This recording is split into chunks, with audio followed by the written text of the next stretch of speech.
underneath the passenger side, use a 1/4 inch socket, take this screw out.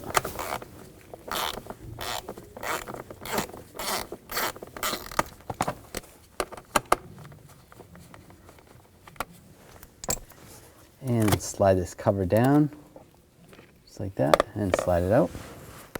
And you can grab, there's a little tab right here. If yours doesn't have this, just use a screwdriver and just try to pry it down a little bit. And just slide it out.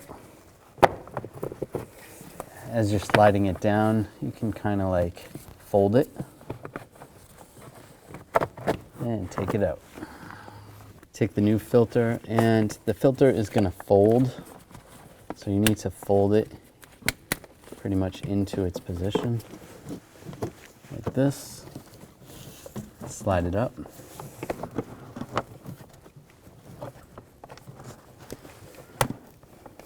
And it sounds like it's breaking, but it's not. It's just the way the filter goes in.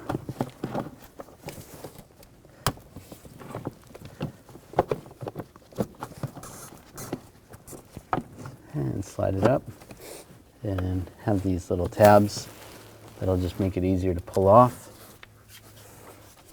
And take this piece, and you're going to slide it into the back first. I'll just fold those tabs down while I do that. And take the screw and snug it down. Not too tight, it is in plastic.